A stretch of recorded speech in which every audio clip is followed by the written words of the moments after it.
Boa noite a todos os presentes. Sejam bem-vindos ao Centro Espírita Luz Eterna. Corajosos de sair de casa com uma chuva dessas, né? Mas há muito esperada, porque o nosso clima estava muito quente.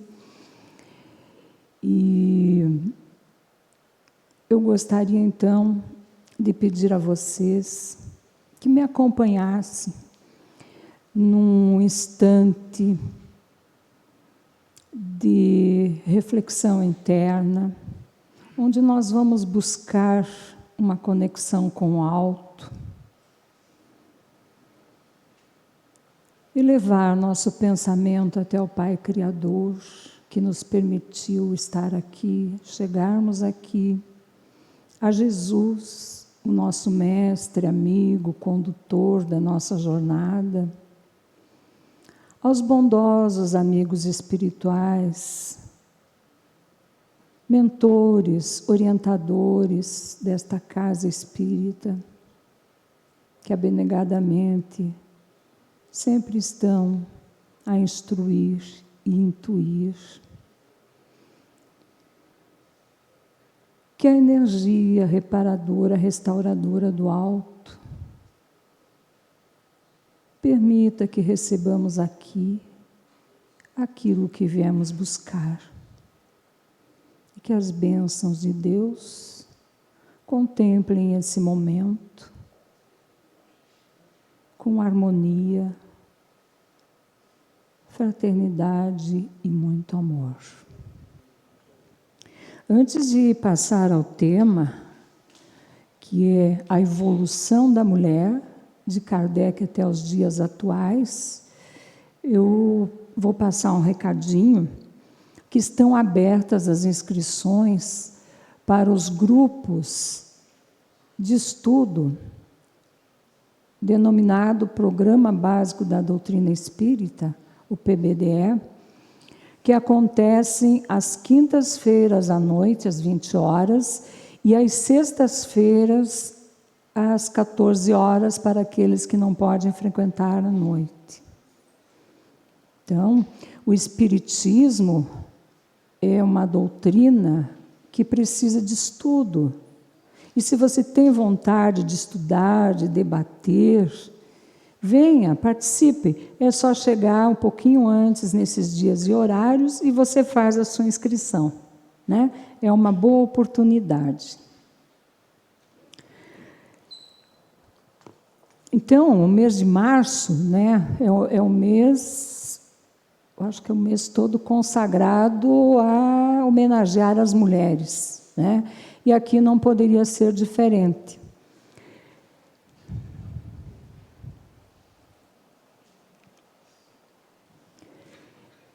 No dia 8 de março, nós comemoramos o Dia Internacional da Mulher, né? Um dia em que as mulheres foram, né, bastante homenageadas, com muitos mimos, flores, bombons, mensagens amorosas, né, promovidas pela mídia, o que eu acho assim que é muito bom, porque todo mundo gosta de mimos e isso é muito bom para a autoestima das mulheres, né? Mas essa data não é uma data para se comemorar, é uma data para se refletir sobre a emancipação da mulher, sobre fatos que aconteceram e que determinaram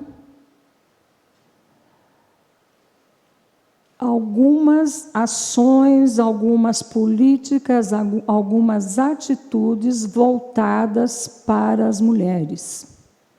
Não se sabe bem como é que esse dia 8 de março foi escolhido para ser o Dia Internacional da Mulher. Alguns dizem que foi no mês de março, mais propriamente no dia 25 de 1911, que houve um manifesto nos Estados Unidos porque uma indústria têxtil havia lá tido um incêndio e 130 mulheres morreram queimadas porque estavam trancadas no seu local de trabalho, né? Eram trancadas com uma jornada exaustiva de trabalho, trancadas para não poderem sair, trabalhavam cerca de 12 a 14 horas, e o relógio ponto ainda ficava coberto para que elas não vissem as horas. E ganhavam $6 semanais por uma jornada de 12 a 14 horas. Isso revoltou a população, que promoveu esse manifesto. Também encontramos apontamentos que dizem que foi na Rússia, que no dia 23 de fevereiro de 1917, as mulheres saíram às ruas, não para se manifestar contra as péssimas condições de trabalho, mas para pedir pão para os filhos.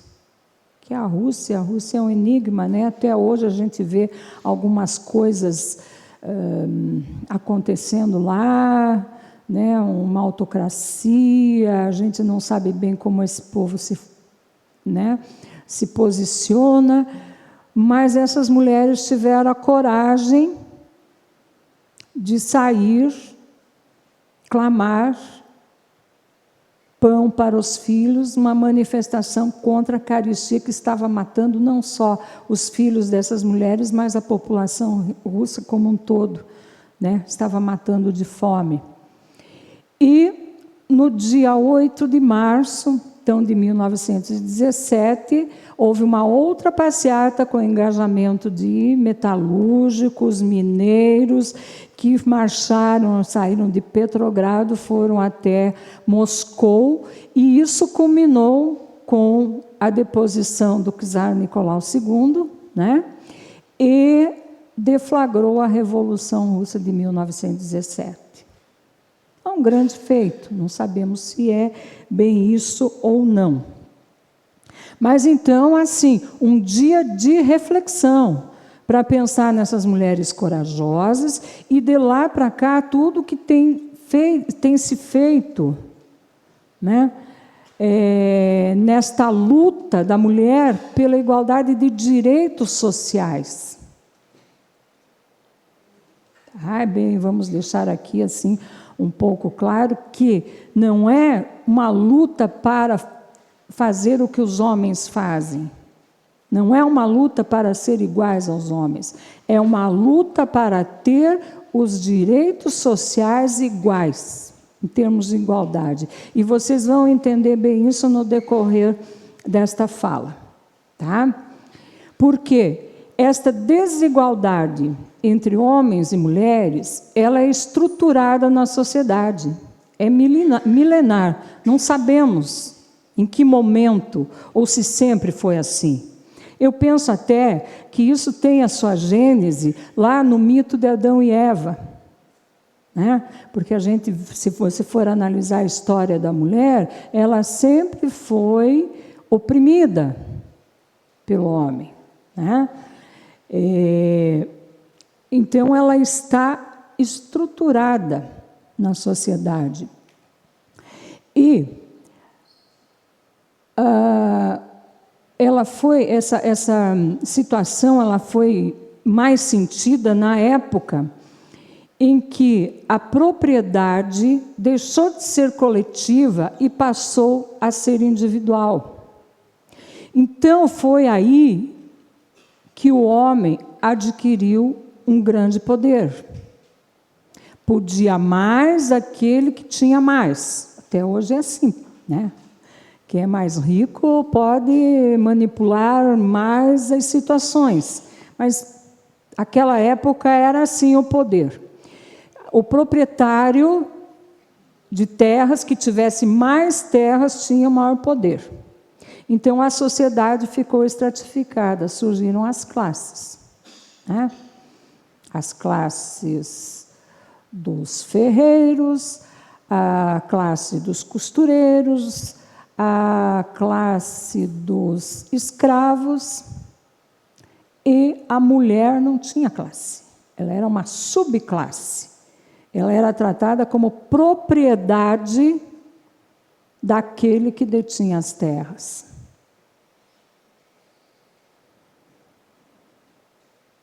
E muitos filósofos antigos chegaram a falar, até a comparar a figura feminina como uma personificação do demônio. E temos notícias também que, em determinado momento, houve um concílio onde os clérigos se dispuseram a debater, a discutir se a mulher tinha alma ou não.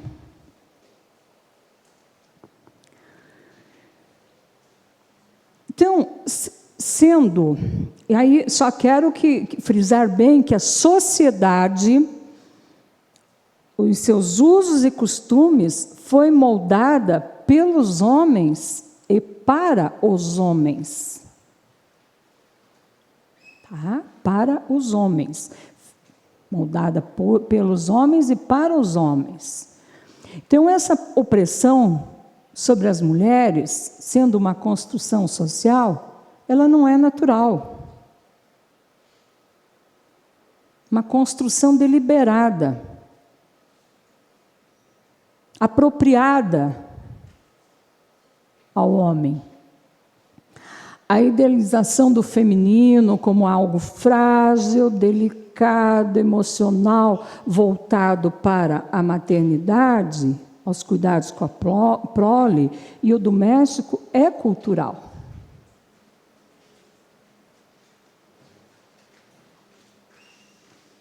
Eu sei que vocês estão me olhando e dizendo, mas homem e mulher são diferentes. Biologicamente diferentes. A mulher é frágil, sensível, porque ela dá origem à vida, dá luz. Será que é mesmo por isso? Até bem pouco tempo atrás, não precisamos exemplificar lá nos primórdios, mas eu era menina, ia para a escola, e faz bem pouco tempo, porque eu ainda sou menina, ainda vou para a escola. Brincadeiras à parte, né? Então, tinha o grupo escolar, e eu tinha uma vizinha, uma grande amiga, e ela tinha muita vontade de ir para a escola, para o grupo escolar. E chorava, e a gente era vizinha de muro, ela ia no muro, ela dizia assim, mas o meu pai não quer que eu estude. O meu pai, ele disse que eu tinha que ir até a quarta série, acho que aquele tempo era quarto ano. Eu tinha que aprender a ler, escrever e somar, e dividir, e subtrair. Precisava mais. Não era para fazer o ginásio, aquele tempo era ginásio, hoje é ensino médio, né? Porque eu vou me casar. Aí eu vou ter que obedecer meu marido, e eu tenho que aprender a costurar, ele vai me matricular numa escola de costura. E ela acatou a vontade do pai, ela não prosseguiu os estudos, ela fez uma escola de corte e costura naquela época, e aconteceu que depois, né, acho que o pai dela, quando pensou nisso, achou que ia viver mais do que ela, mas ele acabou falecendo, e aí, depois do falecimento do pai, ela foi estudar, e formou-se em matemática, trabalhou num grande banco aqui de Curitiba,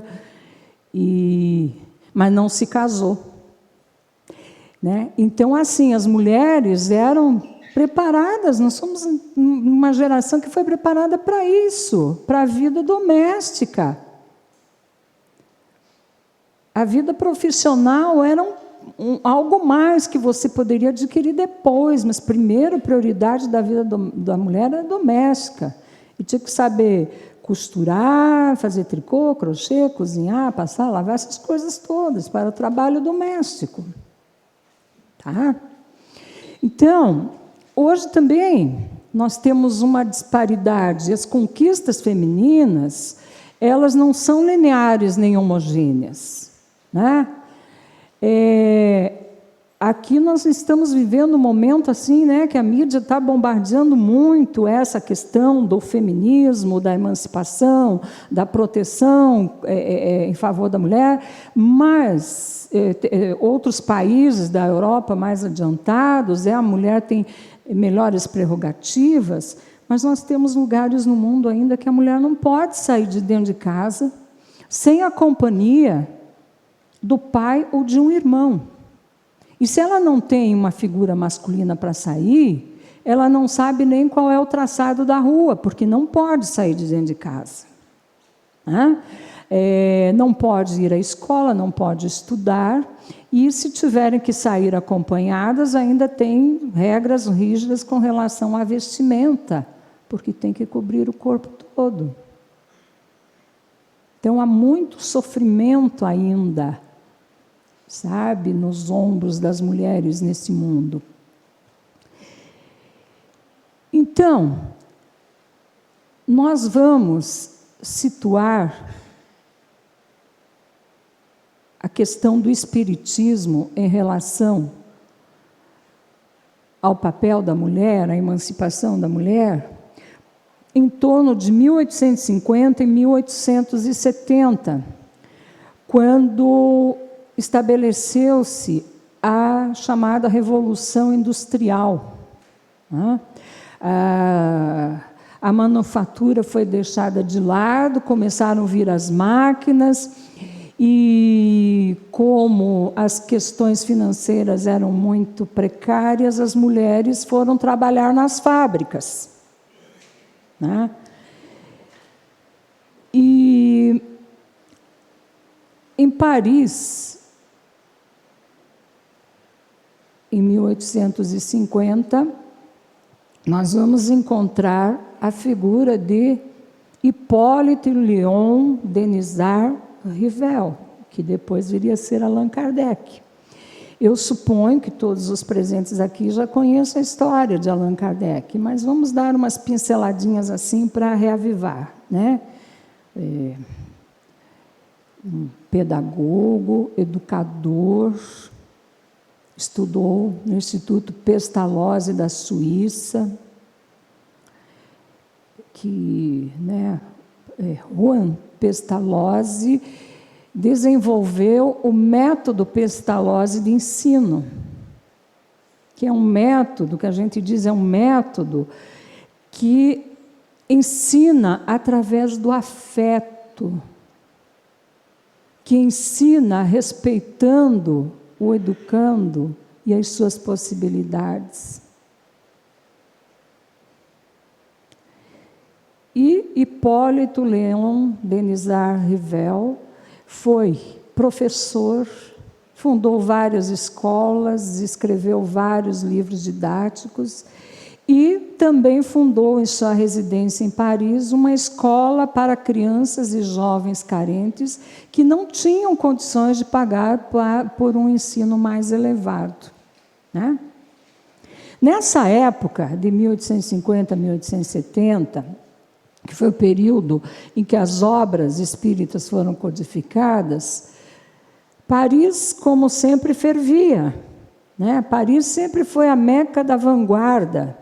Por uma questão aí geopolítica, né? Era um local de passagem, tanto por navegação, por meios terrestres, né? Onde todos se encontravam, e Paris lançava moda, lançava usos, costumes, né? E Paris fervilhando em termos políticos, né? Porque depois da Revolução Francesa, igualdade, liberdade, fraternidade, que não deu certo, não prosperou, né? O Napoleão III deu um golpe de Estado, tomou o poder e disse: vou transformar Paris na cidade-luz. E fez lá asfaltamento, avenidas largas, iluminou, e fez o saneamento, enfim. E o que estava em moda eram os espetáculos das mesas girantes, né? Não só em Paris, nos Estados Unidos, em outros países da Europa. E Allan Kardec foi convidado por um amigo para... Ele nem era Allan Kardec nessa época, foi convidado para ir assistir um desses espetáculos na residência da senhora, da Madame Pleinmaison. Ela promovia em seus salões, né, os salões da sua residência, esses espetáculos das mesas girantes. E Kardec sentou-se lá e ficou observando, né, uma batida sim, 2 batidas não. E ele disse: mas como é possível, né? Uma mesa, um objeto feito de madeira, dar respostas. Deve existir uma inteligência por trás disso. Aquilo aguçou a curiosidade do pedagogo Rivel.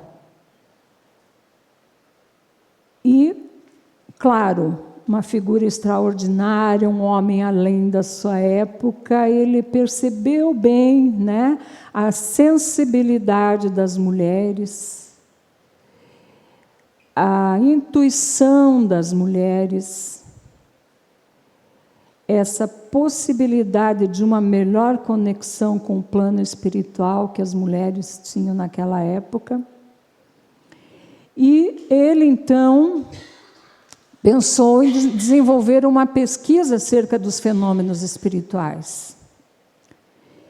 E foi, então, nas sessões espíritas promovidas pela família Baudin, onde tinha lá 2 jovenzinhas, Caroline e Pelagie, também conhecida como Julie, que tinham uma espécie de psicografia. Trabalhava com uma cestinha, né, que era onde um lápis era amarrado, faziam perguntas aos espíritos e ali vinham as respostas. E ele se entusiasmou e convidou essas jovens para auxiliá-lo na tarefa, né? E elas colaboraram respondendo 509 perguntas do Livro dos Espíritos. Porém, casaram-se e foram morar fora de Paris. Então, Kardec conheceu a Ruth Céline Jaffé, que, além de extraordinária médium, porque ajudou Kardec a concluir as 1019 respostas que faltavam para a edição definitiva do Livro dos Espíritos, também colaborou revisando estas questões. Aline Carlotti foi a médium que recebeu a mensagem do Espírito de Verdade, que falava da grande missão de Kardec. Hermance Dufault, uma menina de família abastada, mas que desde cedo tinha uma mediunidade ostensiva. Com 14 anos já havia psicografado uma obra literária de grande envergadura, chamada A Vida de Joana d'Arc. E Kardec a conheceu e estabeleceu com ela laços afetivos muito fortes, e ela colaborou com Kardec nas mensagens da Revista Espírita, que foi editado por anos a fio, né? Todas recebidas através de Hermance Dufault. E, sem dúvida nenhuma, Amélie Boudet, primeira dama do Espiritismo, a senhora Rivel, foi a grande e emblemática figura de difusão da doutrina espírita, das obras de Kardec. Era 7 anos mais velha que Kardec e ele era apaixonadíssimo por ela. Caminharam juntos, lado a lado, superando as dificuldades, as adversidades, os inimigos da doutrina espírita. E depois da morte dele, ela ainda trabalhou arduamente, incansavelmente, até a sua morte, enfrentando, inclusive, muitas adversidades, para que o movimento espírita se expandisse, além da França, se expandisse para o mundo. Essas mulheres foram as grandes mulheres colaboradoras da doutrina espírita, sem a qual talvez nós não estivéssemos aqui hoje conversando, né, sobre essas questões da doutrina espírita. Então, o Livro dos Espíritos teve a sua primeira edição, com a colaboração das irmãs Baudin, editado em 1857, com 501 questões. E, na segunda edição, em 1860, com as 1019 questões que conhecemos até hoje, né, com a colaboração da Ruth Jafé, a versão definitiva. Lá no Livro dos Espíritos, nós vamos encontrar no capítulo 9, na Lei da Igualdade, a igualdade dos direitos do homem e da mulher. Então, Kardec pergunta aos espíritos, pergunta 817, o homem e a mulher são iguais perante Deus e têm os mesmos direitos? E os espíritos respondem com uma pergunta. Deus não deu a ambos o conhecimento do bem e do mal e a faculdade de progredir? Na pergunta 822, Kardec ainda insiste. Sendo assim, uma legislação, para ser perfeitamente justa, deve consagrar a igualdade dos direitos do homem e da mulher? Aí vem a grande resposta. Cumprida? Grande porque cumprida, tá? A lei humana, para ser justa, deve consagrar a igualdade dos direitos do homem e da mulher. Qualquer privilégio concedido a um ou outro é contrário à justiça. A emancipação da mulher acompanha o progresso da civilização. Sua escravidão marcha com a barbárie. Além disso, os sexos só existem na organização física, já que os espíritos podem encarnar num ou outro. Sob esse aspecto, não há diferença entre eles, devendo, por conseguinte, gozar dos mesmos direitos. Claro, se Deus criou os espíritos simples e ignorantes,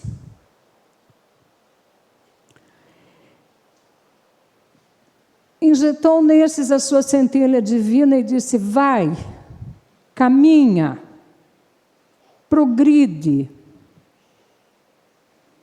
para chegar à perfeição, que é o propósito de Deus para esta vida. Por que Ele criaria homem e mulher? No plano espiritual, como está claro, não existe sexo masculino, sexo feminino. Existem espíritos. Espíritos que devem passar por experiências. Nós não sabemos por onde já andamos, nem sabemos para onde teremos que ir. Mas nesse momento, nesse planeta inferior de provas e expiação, existe esta configuração biológica. o sexo masculino e o sexo feminino. E os espíritos, dependendo da sua necessidade evolutiva, daquilo que tem que passar, escolhem encarnar homem ou mulher. Tem espíritos que encarnam várias vezes como mulher, várias vezes como homem, mas que também variam, porque são experiências diferentes.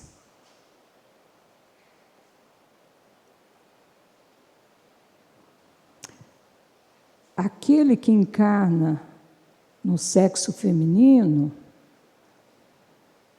ele tem uma experiência complexa, porque somente o sexo feminino pode carregar uma vida dentro de si, carregar outro ser, biologicamente falando. Mas não existe diferença. Podemos ousadamente dizer que o Espiritismo foi precursor da emancipação feminina. Na Revista Espírita nós encontramos vários artigos de Kardec falando da função da mulher, do papel da mulher na sociedade, né? Sempre falando com respeito, sempre falando com igualdade. Com a doutrina espírita, a igualdade da mulher não é mais uma simples teoria especulativa, não é mais uma concessão da força à fraqueza. Não é isso. A mulher nunca foi fraca. Não é isso que a mulher reivindica. Mas direito fundado nas próprias leis da natureza. Dando a conhecer essas leis, o Espiritismo abre a era da emancipação legal das mulheres, assim como abre da igualdade e da fraternidade. Está lá na Revista Espírita de 1866. Então, o Espiritismo vem colocar a mulher, ele vem colocar a mulher na sociedade em condições iguais à do homem, em termos de atuação. Não é mais uma subclasse. Ela vai estar com direitos e deveres iguais ao do homem. Tá? Uma coisa que eu achei importante colocar aqui, né, para vocês verem essa trajetória da emancipação feminina, são 4 artigos da Declaração Universal dos Direitos Humanos. Essa declaração foi elaborada por uma mulher, a ex-primeira-dama dos Estados Unidos, embaixadora, diplomata, Eleanor Roosevelt. Ela compilou e elaborou esta declaração que foi acatada pela ONU, foi votada pelos países componentes da ONU em 1948, após o término da Segunda Guerra, onde as atrocidades cometidas chocaram o mundo. Para que nunca mais acontecessem coisas como aquela, foi elaborada essa declaração. E parece que tem alguns países que ainda não tomaram conhecimento, né? Porque continuam cometendo atrocidades contra povos inocentes. No artigo 1º fala: todos os seres humanos nascem livres e iguais em dignidade e direitos. São dotados de razão e consciência e devem agir em relação uns aos outros com espírito de fraternidade. No artigo 2º, todos os seres humanos podem invocar os direitos e as liberdades na presente declaração, sem distinção de raça, de sexo, de língua, de religião, de opinião pública ou outra. O artigo 5º. Ninguém será submetido à tortura, nem a penas ou tratamentos cruéis, desumanos ou degradantes. artigo 6º. Eu acho que eu tenho uns 20 artigos, mas esses é que me chamaram mais atenção, tá? Todos os indivíduos têm direito ao reconhecimento em todos os lugares da sua personalidade jurídica. Todos nós podemos reivindicar direitos, juridicamente falando. 1948. E tem aqui uma situação que eu quero levantar com vocês, que no Brasil, em 2006, foi instituída Maria da Penha. Maria da Penha, todo mundo sabe quem é, né? Se não sabem, vão saber, porque eu vou contar só um pedacinho da história dela, para vocês verem como essa Declaração dos Direitos Humanos é importante. Maria da Penha Maia Fernandes, uma farmacêutica bioquímica nascida em Pernambuco, escreveu o livro Sobrevivi, por isso posso contar. É fundadora do Instituto Maria da Penha, a qual ela dirige. Foi instituída no Brasil uma lei, a Lei 11, acho que é 11.340, de 2006, que foi dada a esta lei o nome de Maria da Penha, em homenagem a esta mulher. Vou contar aqui bem rapidinho para não entediar vocês. Maria da Penha foi fazer o mestrado em São Paulo. Lá ela conheceu um colombiano chamado Marco Antônio Viveiros, um homem gentil, amável, educado, solidário, que apoiava seus estudos. Namoraram, casaram-se. Maria da Penha teve 3 filhos de Marco Antônio, 3 filhas. E, de repente, Marco Antônio mudou o seu comportamento. Tornou-se violento, agredindo não só a esposa, mas as filhas também. Concomitante a isso, ele recebeu a cidadania brasileira, né? Foi descoberto um caso extraconjugal e a relação do casal ficou bem amarga. Uma noite, Maria da Penha estava dormindo, Marco Antônio deu um tiro em sua coluna, nas suas costas, esfacelou a coluna de Maria da Penha. Para os policiais, ele disse que foi uma tentativa de assalto, mas as evidências recaíam sobre ele. E ela passou por 2 cirurgias, 2 meses internada, em tratamentos intensivos no hospital, e ficou paraplégica.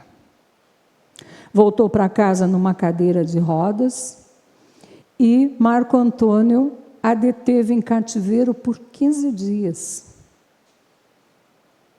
Quando ela já não aguentava mais, pediu por misericórdia, pediu um banho. E Marco Antônio preparou o banho e tentou eletrocutá-la no chuveiro. Foi feito um boletim de ocorrência, Marco Antônio foi julgado. 8 anos depois desses fatos, foi condenado a 15 anos de prisão, mas como tinha bons advogados, saiu pela porta à frente do fórum, não cumpriu um dia da sentença. Maria da Penha também tinha advogados que recorreram, ele teve um segundo julgamento. E recurso sobre recurso, recurso sobre recurso, o crime estava quase prescrevendo. Uma associação de ONGs feministas tomou conhecimento do caso e encaminhou a Organização Interamericana de Direitos Humanos, órgão vinculado à Organização dos Estados Americanos e à ONU, que estudou o caso da Maria da Penha. E então, esta organização responsabilizou o governo brasileiro pelo fato ocorrido com Maria da Penha, por não ter políticas de defesa às mulheres, não ter políticas nem leis que condenassem os agressores das mulheres, e sugeriu, então, que fossem adotadas as medidas necessárias para que isso acontecesse no nosso país. Claro que Marco Antônio foi preso e pagou pelos seus crimes, né? Olha os crimes que ele cometeu. Mas uma mulher teve que passar por tudo isso. Teve coragem de suportar, teve coragem de contar a sua história num livro, e outras mulheres tiveram coragem de pedir que os artigos da Declaração dos Direitos Humanos fossem cumpridos aqui no nosso país. Por isso nós temos uma lei que cria mecanismos para coibir a violência doméstica e familiar contra a mulher, assegurando condições para o efetivo exercício do direito à vida, à segurança, à saúde, à alimentação, à educação, à cultura, à moradia, ao acesso à justiça, ao esporte e ao lazer, ao trabalho, à cidadania, à liberdade, à dignidade, ao respeito e à convivência familiar e comunitária. A mulher não é propriedade, a mulher não é coisa, a mulher é ser humano, todos somos iguais, seres humanos. Tá? Muito bem, me dê licença, vamos fazer um parênteses. Eu falei das mulheres que contribuíram, né, para a codificação da doutrina espírita. Agora eu quero citar, homenageando as mulheres brasileiras que trabalham na difusão da doutrina espírita no Brasil, né? Adelaide Augusta Câmara, Aura Celeste, poetisa que psicografava poesias, Anália Franco, com seus romances, Amélia Rodrigues, também médium, psicógrafa, romancista, Alta de Souza, Dora Encontre, educadora, palestrante espírita, Ivone Pereira, né, que com a psicografia do livro Memórias de um Suicida, registrou um marco na história do espiritismo do Brasil, porque quem lê esta obra, né, que fala dos meandros da obsessão e tantas outras que ela psicografou, procura conhecer melhor a doutrina espírita, porque é uma obra extraordinária também. Doutora Marlene Nobre, médica, palestrante, faz palestras no exterior, pertencente à Associação dos Médicos Espíritas do Brasil, traz a sua grande contribuição para o movimento espírita. Zilda Gama, também psicógrafa, romancista. Enfim, os desafios sociais estão aí. O que é passado, né, que aquelas mulheres, em 1917, passaram, nós estamos colhendo os frutos hoje. Nós que estamos aqui, mulheres que estão aqui ouvindo, nós temos que nos preocupar em agora preparar as gerações futuras, porque nós precisamos de uma sociedade de igualdade e de fraternidade, porque senão nós não vamos transformar este mundo de provas e de expiações em um mundo de regeneração. Nós temos que cumprir o nosso papel. Primeiro, nós temos que pensar na representatividade política da mulher. no Brasil, a mulher teve o direito a voto no sufrágio universal em 1932. Não estou enganada.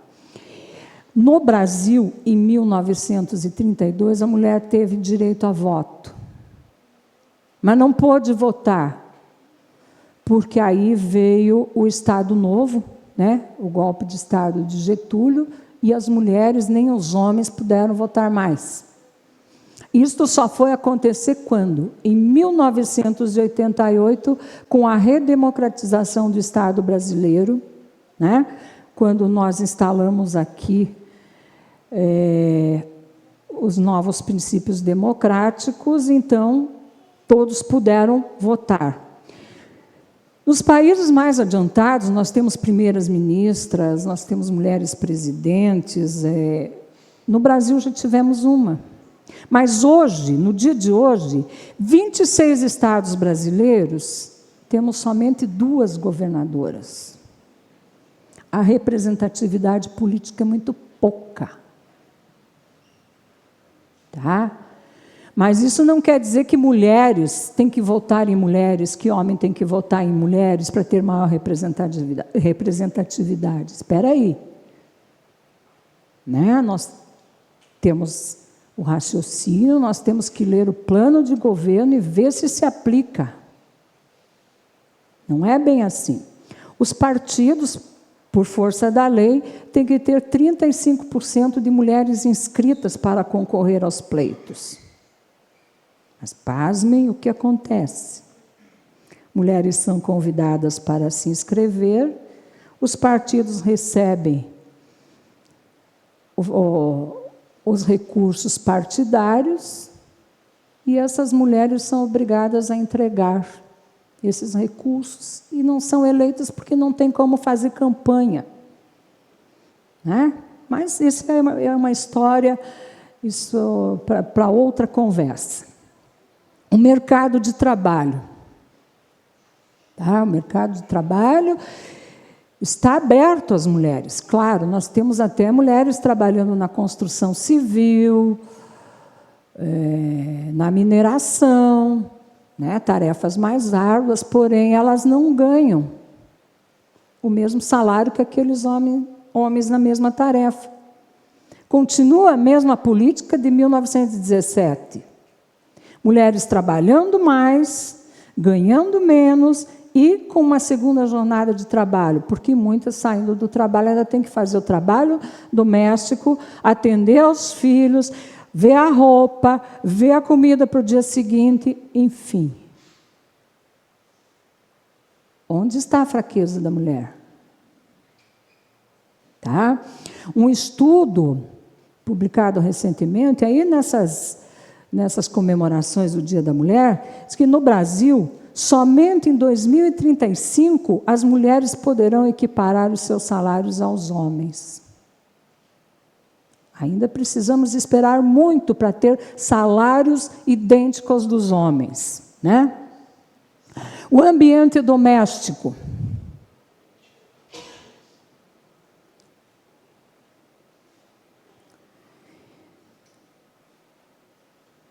Mulheres que são mães, mulheres que desejam ser mães, mulheres. A mãe é a primeira educadora do homem, não só em valores. Nós temos hoje, 2023, o dever, não só de ensinar aos homens a respeitar as mulheres, mas também devemos ensinar aos homens a cozinhar, a lavar, a passar, a dividir as tarefas domésticas conosco. Porque eles trabalham fora. Eu acho que poucas mulheres, a mulher não tem que trabalhar fora. Ela pode. Mas eu acho difícil uma mulher não trabalhar fora hoje, porque o nosso mundo, nós estamos vivendo na era do ter, né? A era do consumo. Então você fica sendo bombardeado com as ideias.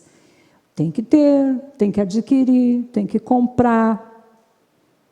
Muitas pessoas vivendo nesse mundo. E as questões econômicas afogam, apertam. A mulher tem que ser a colaboradora do lar. Se a mulher ajuda o marido a trazer o dinheiro para dentro de casa, por que o homem não pode ajudar a mulher?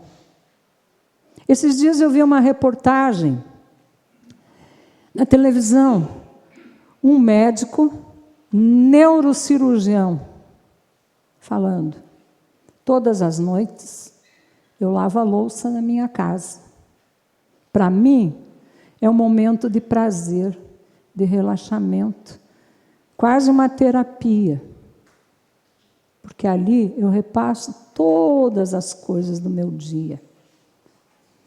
Bacana, né? Muito bacana. Temos que dar ao homem a oportunidade, né? Porque também tem outro reverso da moeda. Tem mulheres que são ditadoras do lar. O homem não pode abrir uma gaveta e dizer: não mexa que você vai tirar tudo do lugar, né? Dominam o ambiente doméstico, mas também deixemos isso de lado. A questão da violência contra a mulher, né? A cultura machista. O homem não pode perder, não aceita perder. Isso tem que ser combatido. É um ser humano. Eu costumo dizer, eu sou até a chata, que toda vez que eu venho fazer uma fala aqui, eu digo aqui: gente, tem um segredo na vida. Um segredo para evoluir espiritualmente. É uma única frase que está lá no Evangelho: amai o vosso próximo como a si mesmo. Se a gente fizer isso, nós estamos no caminho da redenção. Não fazer para o outro aquilo que a gente não quer receber. Mas é difícil. É difícil se colocar no lugar do outro. Se você se colocar no lugar do outro, você não vai agredir, você não vai rebaixar psicologicamente nem moralmente. Você vai respeitar como um igual seu. Certamente. A questão dos assédios. Temos que combater. Tá? A discriminação. Ela é velada, mas ela existe. Tá? E pergunto para as mulheres que aqui estão, que acompanham as campanhas de empoderamento da mulher: qual é o seu poder? Mulher, qual é o poder que você tem? O que você pode hoje? Qual é o seu empoderamento? Vou aqui dizer qual é o empoderamento da mulher espírita. A mulher espírita é forte, tem a força, a sensibilidade. Não só espírita, todas as mulheres. Concordemos com isso. A renúncia, porque quando ela se dispõe a ser mãe, ela tem que renunciar a si própria. A devoção àquele novo ser. A dedicação àquilo que ela se propõe a fazer. A fé, que ela se apega à fé para combater os seus medos, enfrentar os seus desafios, e a coragem. Mas qual é o verdadeiro poder da mulher? O amor. A força do amor. E somente a força do amor vai mudar os paradigmas, vai promover esta ruptura necessária para uma sociedade de igualdade, de justiça e de fraternidade, que nós precisamos promover isso urgente.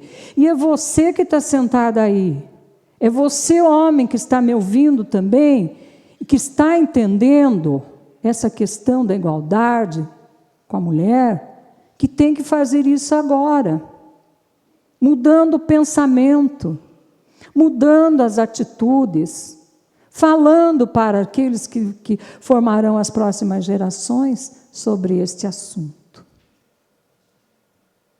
Me permitam agora finalizar, encontrei algumas frases sobre a mulher, que a mulher é uma missão de amor estendendo-se até o infinito. Amor, amor sempre. Victor Hugo, que foi contemporâneo de Allan Kardec, tem uma poesia sobre a questão da igualdade do homem e da mulher. Ela é longa, mas aqui cito só um pedacinho. O homem é a mais elevada das criaturas. A mulher é o mais sublime dos ideais. O homem é o cérebro. A mulher é o coração. O cérebro fabrica a luz, o coração, o amor. Enfim, o homem está colocado onde termina a terra e a mulher onde começa o céu. Encontrei também essa pequena poesia de Cora Coralina, uma poeta goiana que começou a escrever suas poesias depois de criar os filhos, já velhinha, e ela coloca ali: nasci em tempos rudes, aceitei contradições, lutas e pedras, como lição de vida, e delas me sirvo, aprendi a viver. Quem sabe o espírito que encarna no sexo feminino não tenha que aprender a viver.